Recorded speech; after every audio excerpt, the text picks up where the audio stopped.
Hello students, good evening. कैसे हैं आप? उम्मीद है बहुत अच्छी तैयारी चल रही होगी बोर्ड्स एग्ज़ाम की। इलेक्ट्रोस्टैटिक के रिवीजन में मैं आपको अब तक करा चुका हूँ गॉस थ्योरम तक। गॉस थ्योरम लास्ट टर्न पे मैंने आपको बताई थी, लास्ट वीडियो में गॉस थ्योरम उसका प्रूफ समझाया था, एरिया वेक्टर के कॉन्सेप्ट से थोड़ा सा अवेयर कराया था और उसके बाद आपको बताया था proof of Gauss theorem.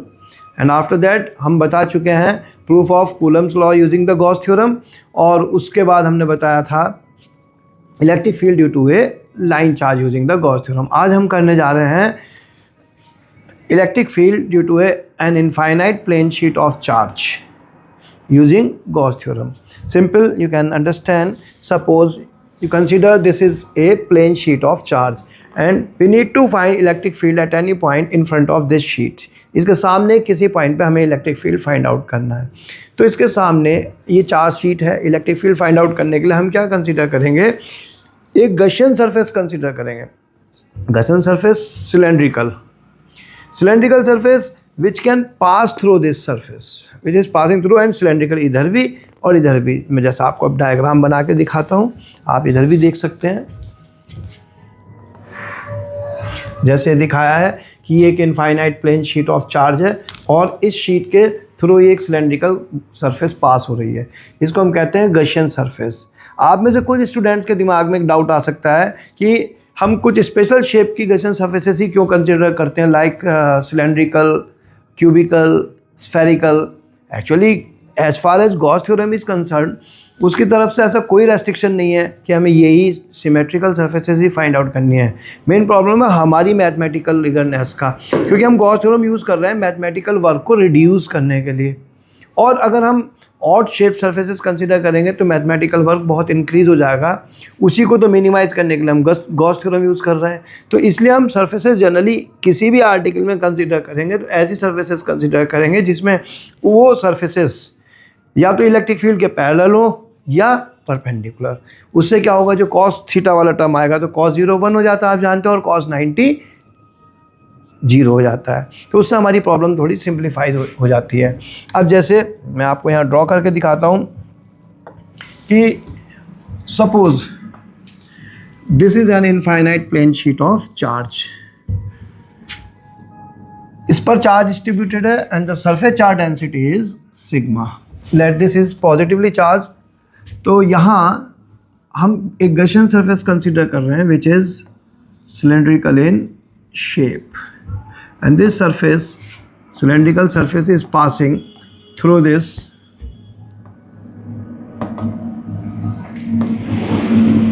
sheet of charge.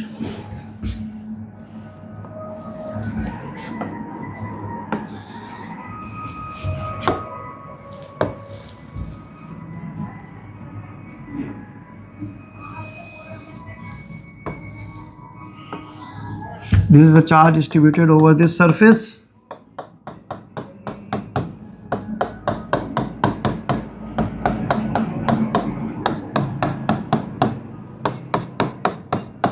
और यहाँ इस पॉइंट P पर हमें इलेक्ट्रिक फील्ड फाइंड आउट करना है। That the cross sectional area of this cylindrical surface, or you can say the area of this end face, is A. As this is a positively charged plane sheet, electric field will be perpendicular outward from the plane sheet of charge. So at this point, the direction of electric field is this, and say just हम consider कर लेते हैं एक area element ds, वो भी इधर को होगा। तो आप देख सकते हैं इस एंड फेस पर electric field and area vector parallel है। इधर भी हम कंसिडर करते हैं तो यहाँ पर भी देखो आप, इलेक्ट्रिक फील्ड इस डायरेक्शन में होगा और एरिया वेक्टर भी इस डायरेक्शन में होगा।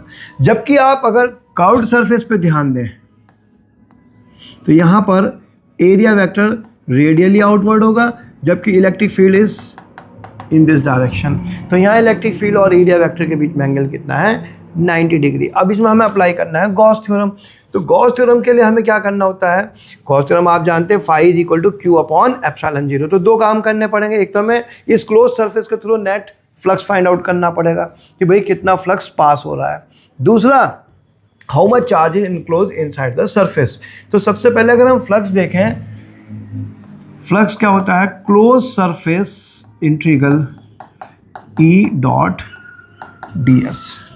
अब इस क्लोज सरफेस इंटीग्रल को हम दो पार्ट में अगर डिवाइड कर दें, एक तो इसको कर सकते हैं integral of the surface at end faces E dot d s plus integral at the curved surface E dot d s. अब अगर आप एंड फेस पे देखें तो यहाँ एंड फेस पर इलेक्ट्रिक फील्ड वेक्टर और एरिया वेक्टर कैसे हैं, पैरेलल हैं, और we are having two end faces, a area इधर है और ए एरिया इधर है, तो ये हो जाएगा simply integral E d s cos 0। Where as अगर आप देखें कर्व्ड सरफेस पर यहाँ ई डी एस कॉस 90, क्योंकि कर्व्ड सरफेस पर इलेक्ट्रिक फील्ड और एरिया वेक्टर परपेंडिकुलर है एंड cos 90 इज 0, तो हमारे पास ये टर्म रह जाता है। अब क्योंकि हमने जितनी दूर पर ये वाला फेस कंसीडर करा था इतनी ही दूर पर ये वाला फेस इस एंड से है, तो दोनों जगह पे magnitude of electric field same होगा, तो ये रह गया phi is equal to E d s of end faces. Now we have two end faces, a area इधर है और ए एरिया इधर है, तो टोटल कितना एरिया हो गया 2a, hence phi is equal to E into 2a। ये हमारी फर्स्ट इक्वेशन हो गई। अब हमें दूसरा देखना पड़ेगा, how much charge is enclose inside this Gaussian surface. तो this is single plane sheet of charge, तो only charge is there on this surface in area A and the surface charge density is sigma, so the charge enclosed inside the Gaussian surface is simply sigma A. Sigma A. So using the Gauss theorem, according to Gauss theorem, net flux crossing through the closed surface is 1 upon epsilon naught times the total charge enclosed inside the surface. तो Q की value यहाँ equation number second से substitute कर देते हैं और phi की value equation number first से, तो it is E into 2a is equal to sigma A upon epsilon not. A से A कैंसिल हो गया, simply E is equal to sigma upon 2 epsilon not, sigma upon 2 epsilon not. एक बार मैं फिर से फास्ट रिवीजन करा देता हूँ। ये हमारी प्लेन शीट ऑफ चार्ज है जिस पर सरफेस चार्ज डेंसिटी सिग्मा है। Let us consider this is a positively plane sheet of charge. इसके सामने पॉइंट P पर किसी पॉइंट पर हमें इलेक्ट्रिक फील्ड फाइंड आउट करना है, तो यहाँ इलेक्ट्रिक फील्ड फाइंड आउट करने के लिए हमने क्या किया, एक गॉसियन सरफेस कंसीडर करी which is cylindrical in shape in such a manner that its end faces are parallel to the plane sheet of charge and this surface is piercing through the plane sheet of charge. दूसरी बात एक consider की है कि ये वाला जो and face है और ये वाला एंड फेस दोनों उस प्लेन शीट से इक्वल डिस्टेंस पर है, आगे भी और पीछे भी। अब जो एक और ध्यान देने वाली बात है, एंड फेसेस क्योंकि प्लेन शीट के पैरेलल हैं तो यहाँ एरिया वेक्टर और इलेक्ट्रिक फील्ड वेक्टर पैरेलल हैं, जबकि जो कर्व्ड सरफेसेस है वहाँ पर एरिया वेक्टर रेडियली आउटवर्ड है जबकि electric field is perpendicular to the plane sheet of charge, तो यहाँ पर थीटा 90 हो गया। हमें अप्लाई करनी है गॉस थ्योरम। गॉस थ्योरम क्या है, phi is equal to q upon epsilon not. तो इसके लिए हमें क्या चाहिए, एक तो net flux crossing through this close surface, दूसरा हमें क्या चाहिए, how much charge is enclose inside this Gaussian surface. तो सबसे पहली बात हमने फ्लक्स फाइंड आउट कर लिया। फाई क्या होता है, क्लोज सरफेस इंटीग्रल ई डॉट डी एस। अब ये पूरी क्लोज सरफेस को हमने दो पार्ट में डिवाइड कर दिया, एक तो एंड फेसेस और एक curved surface. And faces and curved surface. And face पर आप देख सकते हो electric field and area vector कैसे हैं, पैरेलल, तो ये हो गया cos 0, जबकि यहाँ डॉट प्रोडक्ट जब हमने रिजॉल्व की तो ये हो गया ई डॉट cos 90, क्योंकि यहाँ पर इलेक्ट्रिक फील्ड और एरिया वेक्टर कैसे हैं, परपेंडिकुलर है। अब इसके बाद cos 90 0 हो गया तो रह गया केवल phi is equal to E d s. अब E d S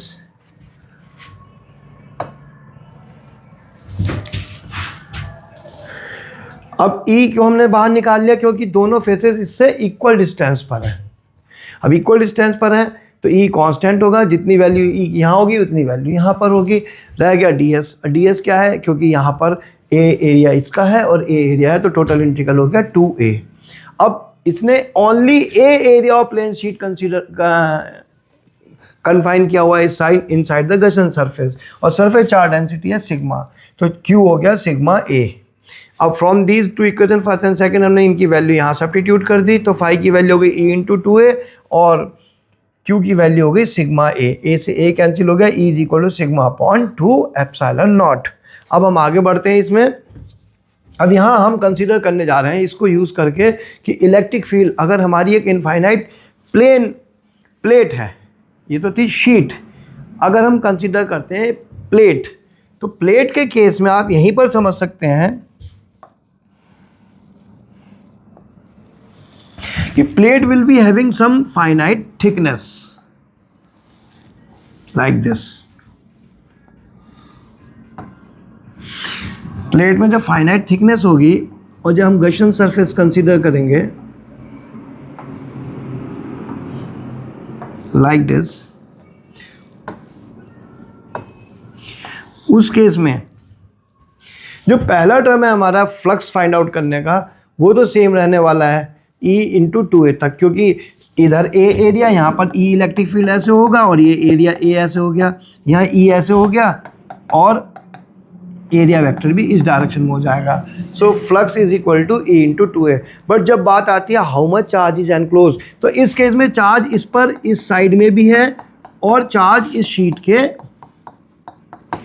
opposite side में भी है। सिग्मा इधर है चार्ज डेंसिटी, सिग्मा ही चार्ज डेंसिटी इधर है, तो टोटल चार्ज एनक्लोज हो जाएगा वो इससे डबल हो जाएगा। वो कितना हो जाएगा? Sigma into 2A। तो यहाँ पर जो Q की वैल्यू आएगी वो आ जाएगी सिग्मा इंटू 2A। और जब हम फर्स्ट इक्वेशन से फाई और ये यूज़ करके इसमें वैल्यू सब्स्टिट्यूट करेंगे तो क्या आएगा?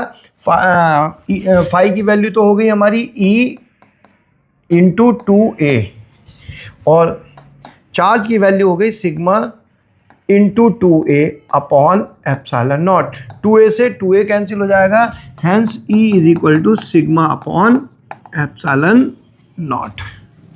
E is equal to sigma upon epsilon not.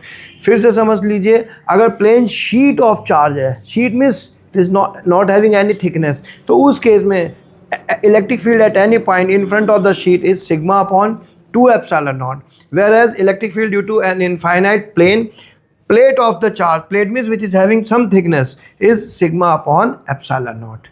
एक और इंटरेस्टिंग बात है, आप यहाँ जो ध्यान दे सकते हैं कि electric field is not depending on the distance. अगर ये रियली एक इनफाइनाइट प्लेन शीट है तो इसके पास या दूर हर जगह पर magnitude of electric field and direction same रहेगी, means it will produce a uniform electric field.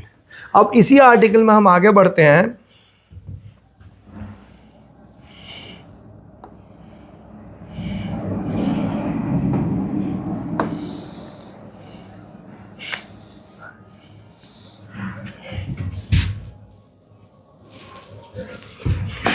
अगर हमारे पास दो पैरेलल प्लेट हों,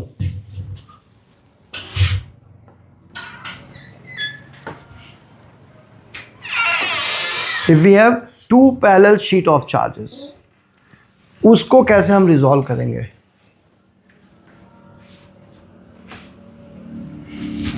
जैसे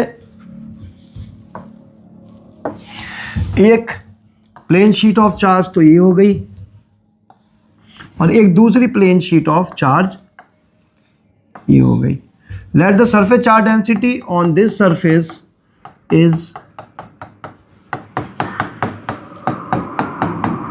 sigma 1 and the surface charge density on this surface sigma 2। Initially we consider both the surface charges to be positive। अब इसमें आप देख सकते हैं ये दोनों शीट पूरे स्पेस को तीन पार्ट में डिवाइड कर रही हैं, first, second and third. First is in the left side, third is right side and second one is in between the sheets. अब अगर हम देखते हैं इसको, शीट नंबर 1 को हमने मान लिया से शीट A और ये हो गई शीट B, तो इसकी वजह से यहाँ पर अगर आप देखेंगे इलेक्ट्रिक फील्ड होगा इस डायरेक्शन में E, और दूसरी वाली शीट की वजह से भी यहाँ इलेक्ट्रिक फील्ड होगा EB इन दिस डायरेक्शन। जबकि आप इधर देखें तो फर्स्ट शीट से इलेक्ट्रिक फील्ड इधर होगा EA इस डायरेक्शन में, और दूसरी शीट की वजह से होगा इलेक्ट्रिक फील्ड वो भी सेम डायरेक्शन में। और जो बीच का रीजन है दोनों शीट के बीच में, तो फर्स्ट शीट से इलेक्ट्रिक फील्ड होगा इधर को, that is EA in this towards right, and electric field due to the second sheet EB, it is towards left. तो सिंपल वेक्टर सम करना है हमें। तो अगर हम देखते हैं इन फर्स्ट रीजन, ये जो हमारा फर्स्ट रीजन है, इसमें जो रिजल्टेंट इलेक्ट्रिक फील्ड होगा वो क्या होगा, EA plus EB, but I put a negative sign here because this is directed, अगर हम इसको एक्स एक्सिस मान लेते हैं, it is directed in the negative direction of x axis. वही अगर हम थर्ड रीजन में अगर जाकर देखते हैं यहाँ, तो यहाँ पर E is equal to EA plus EB। यहाँ मैंने नेगेटिव इसलिए नहीं लगाया because both E and EB are directed in the positive direction of x axis. और अगर हम रीजन नंबर सेकंड में कंसीडर करते हैं, रीजन सेकंड जो बीच में है दोनों शीट्स के, यहाँ पे EA is directed right side and EB is directed towards left, तो ये दोनों अपोजिट डायरेक्शन में, तो यहाँ रिजल्टेंट इलेक्ट्रिक फील्ड क्या हो जाएगा, it is EA minus EB। अब हम इसमें वैल्यू सब्स्टिट्यूट कर सकते हैं, तो यहाँ हो जाएगा minus sigma A upon 2 epsilon not plus sigma B upon 2 epsilon not, that is minus 1 upon 2 epsilon naught sigma A plus sigma B। Mind you यहाँ पे ये माइनस साइन सिर्फ इसलिए लिया गया क्योंकि हम साइड थर्ड और साइड फर्स्ट को साइमल्टेनियसली कंसीडर कर रहे हैं। मैग्नीट्यूड दोनों जगह पर सेम आने वाला, अगर आप यहाँ पर भी देखें तो ये हो जाएगा sigma A upon 2 epsilon not plus sigma B upon 2 epsilon not, 1 upon 2 epsilon not common आया इसमें, sigma A plus sigma B। तो आप देख सकते हैं दोनों जगह पर इलेक्ट्रिक फील्ड कैसा आया है, मैग्नीट्यूड सेम है, राइट साइड में भी to the and left side में भी। जबकि अगर आप बीच वाले रीजन में कंसीडर करते हैं तो ये हो जाएगा E is equal to sigma A upon 2 epsilon naught minus sigma B upon 2 epsilon naught, and in this case 1 upon 2 epsilon not sigma A minus sigma B। अब इसमें फर्दर स्पेशल केस आ जाते हैं कि suppose both the sheets are equally positively charged, means both the surfaces charge densities are same. First case sigma 1 is equal to sigma 2 is equal to sigma.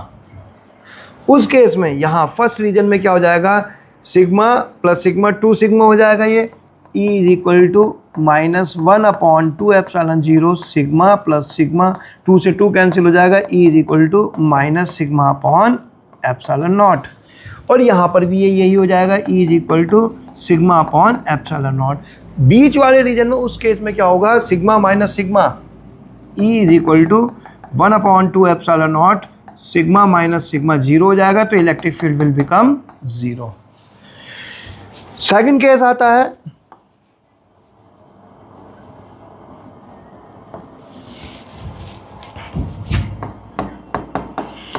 Sigma 1 sigma and sigma 2 is minus sigma, means एक sheet positively charge है और दूसरी sheet negatively charge है, दोनों की charge density same consider कर लिया हमने, बस एक पॉजिटिव है और एक नेगेटिव। तो उस केस में आप देख सकते हैं यहाँ पर इन द फर्स्ट रीजन, यहाँ जब हम वैल्यू रखेंगे तो सिग्मा माइनस सिग्मा हो जाएगा ये, तो E is equal to minus 1 upon 2 epsilon 0 sigma minus sigma and it becomes 0. At the same time in the region third, E is equal to 1 upon 2 epsilon 0 sigma minus sigma is equal to 0। और इस case में बीच वाले region में क्या हो जाएगा, और जो बहुत ही ज़्यादा इंपॉर्टेंट होने वाला है क्योंकि हम इसे कैपेसिटर में भी यूज़ करेंगे, E is equal to 1 upon 2 epsilon 0 sigma minus minus sigma, तो it will become 1 upon 2 epsilon 0 into 2 sigma, 2 से 2 कैंसिल हो जाएगा, E is equal to sigma upon epsilon naught. So आज इस पूरे आर्टिकल में मैंने आपको क्या बताया, एक बार जस्ट ब्रीफ रिवीजन हम कर लेते हैं। सबसे पहले हमने इलेक्ट्रिक फील्ड कंसीडर किया due to a infinite plane sheet of charge. तो electric field due to an infinite plane sheet of charge कितना आया, सिग्मा अपॉन 2 एप्सिलॉन नॉट। और अगर इस शीट की जगह प्लेट होती एक मेटल की, तो उस पर चार्ज दोनों सरफेस पे होता है, इधर भी और उधर भी, तो उस केस में उसके सामने इलेक्ट्रिक फील्ड कितना आएगा, सिग्मा अपॉन एप्सिलॉन जीरो। और आप देख सकते हो कि यहाँ इलेक्ट्रिक फील्ड डिस्टेंस पर डिपेंड नहीं कर रहा, means sheets and plates will produce uniform electric field. उसके बाद हमने कंसीडर करी दो infinite plane sheet of charge.